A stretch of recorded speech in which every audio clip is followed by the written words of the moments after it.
Current affairs and general studies for UPSC 2025।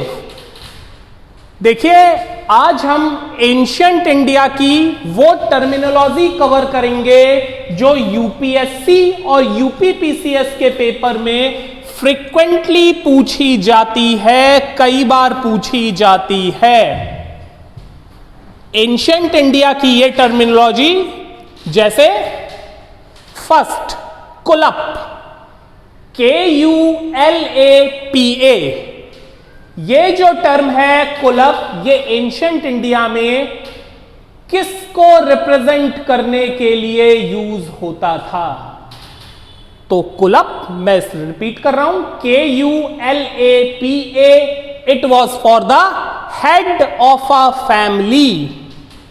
Ancient India की families के head को, मतलब जो एल्डेस्ट मेल होते थे, फैमिली में एल्डेस्ट मेल, या तो फादर, और फादर की डेथ के बाद जो भी सबसे बड़ा मेल हो, वो माना जाएगा फैमिली का, एंशिएंट इंडियन फैमिलीज का हेड। उसके लिए टर्म यूज होता था कुलप, KULAPA। दूसरा टर्म उपासिका, UPASIKA। देखिए, उपासिका एक बुद्धिस्ट टर्म है। एंशिएंट इंडिया में जब बुद्धिज्म इमर्ज होके आया, तब बुद्धिज्म को फॉलो करते थे मॉन्क्स एंड नन्स।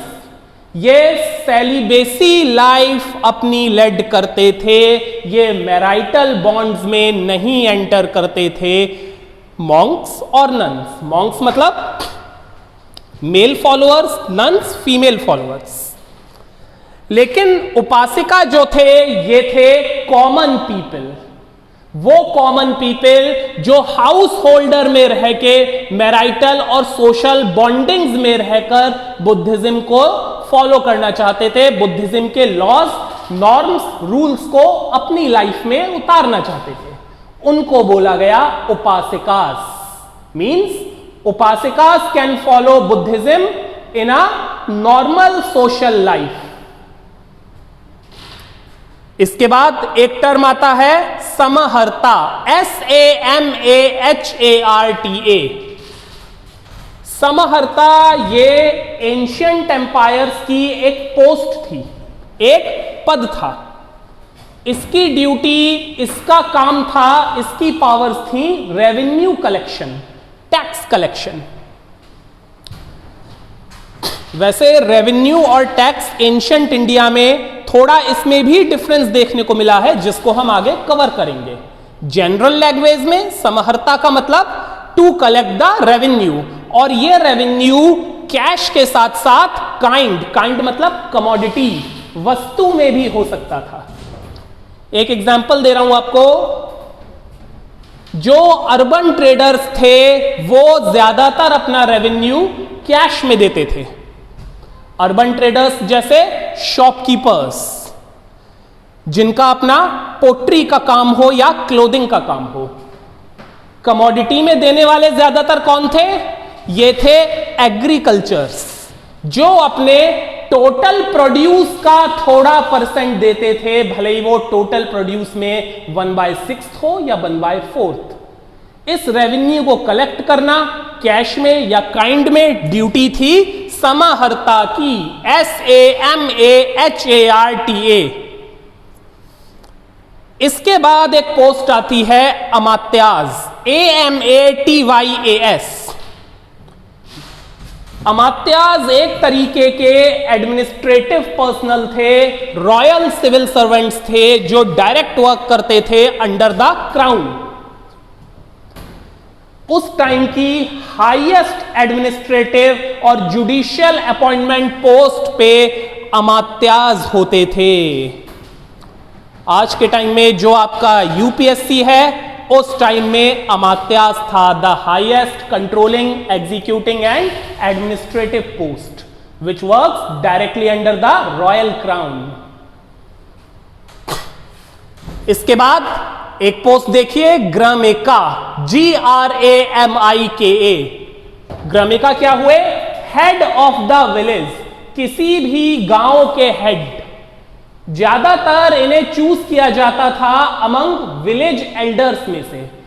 जो विलेज एल्डर्स जिनका रिकॉर्ड अब तक नीट एंड क्लीन हो, जिसपे किसी तरीके का सिविल या क्रिमिनल रिकॉर्ड ना मिला हो, और वो एल्डर डिफरेंट फील्ड्स में काफी एक्सपीरियंस भी होना चाहिए, उसको एप्रोप्रिएट माना जाता था फॉर द पोस्ट ऑफ ग्रमिका। इनके पास रिस्पॉन्सिबिलिटी थी विलेज में रहने वाले सब्जेक्ट्स के प्रॉब्लम को सल्यूट करना और विलेज में लॉ एंड ऑर्डर को मेंटेन करके रखना, जिसमें ग्रमिकास टाइम आने पर पुलिस की पावर्स और एड भी ले सकते थे एंशिएंट टाइम के पुलिस डिपार्टमेंट की। इसके बाद एक post nagaraka, NAGARAKA। Gramika was for rural ancient India, nagaraka was for urban ancient India. ये इंचार्ज हुए सिटी एडमिनिस्ट्रेशन के। इनका काम था सिटी में रहने वाले सब्जेक्ट्स के वेलफेयर के ऊपर चेक रखना और सिटी में लॉ एंड ऑर्डर मेंटेन करना। And same like gramika, they can also take the help of police department of ancient India। इसके बाद एक इंपॉर्टेंट पोस्ट देखिए, सीता अध्यक्षा, SITA, सीता और अध्यक्षा। क्या पर्पस था इस पोस्ट का? ये सुपरवाइजर थे उस एग्रीकल्चर के जो क्राउन लैंड, मोनार्कियल मतलब रॉयल गवर्नमेंट लैंड के ऊपर कैरी आउट हो रहा हो। उस टाइम जो किंग की गवर्नमेंट अपना crown land, royal government land को लीज पे देती थी टू द एग्रीकल्चर्स को या बिग लैंड ओनर्स को, उस लैंड को सुपरवाइज करना ये ड्यूटी थी सीता अध्यक्षा की, सुपरवाइजर ऑफ क्राउन लैंड। और इलैबोरेट करें तो supervisor of agricultural activities going on crown land. इसके बाद पोतवाध्यक्षा, PAUTHAVA, पोतवाध्यक्षा। ये सुपरिंटेंडेंट थे वेट एंड मेजर्स के।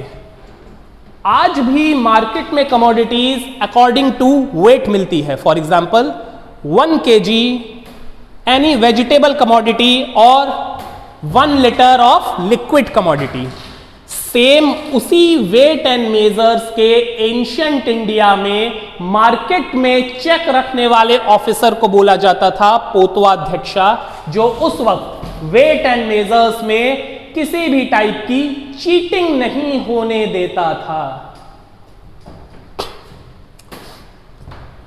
इस पोस्ट पे गौर करिए, बहुत इंपॉर्टेंट टर्म है अकराध्यक्षा, AKARADHYAKSHA, सुपरिंटेंडेंट ऑफ या इंचार्ज ऑफ।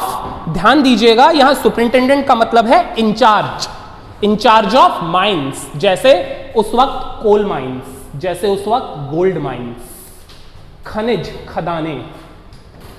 माइन से निकलने वाली कमोडिटी क्या प्रॉपरली मार्केट में सर्कुलेट हो रही है? उन पे टैक्स क्या प्रॉपर लिया जा रहा है? कहीं जो रॉयल लेबर थी, जो डायरेक्ट अंडर किंग के अंडर काम कर रही थी माइंस में, वो किसी तरीके की इलीगल एक्टिविटी तो कैरी नहीं कर रहे हैं माइंस में। इसकी रिस्पॉन्सिबिलिटी थी अकराध्यक्षा की, because he was in charge of the mines। इसके बाद संधि विग्रहिका, SANDHIVIGRAHIKA, संधि विग्रहिका। ये पोस्ट हमारे सामने आई, हमें स्टडी करने को मिलता है गुप्त डायनेस्टी के टाइम में, when Samudragupta was the emperor of Gupta dynasty.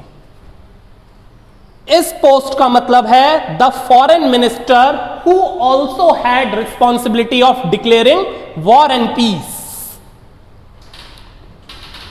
मतलब अपनी डायनेस्टी से दूसरी डायनेस्टी में कनेक्शन करने वाला पोर्टफोलियो, फॉरेन मिनिस्टर।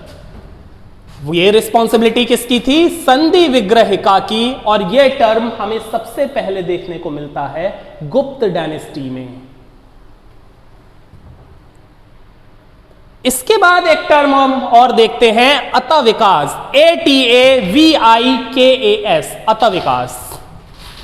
ये बहुत इंटरेस्टिंग टर्म है। इसका मतलब है वो सब्जेक्ट्स, वो सिटीजन्स जो फॉरेस्ट में ही अपनी लाइफ लेड करते हैं, ये फॉरेस्ट से बाहर नहीं आते।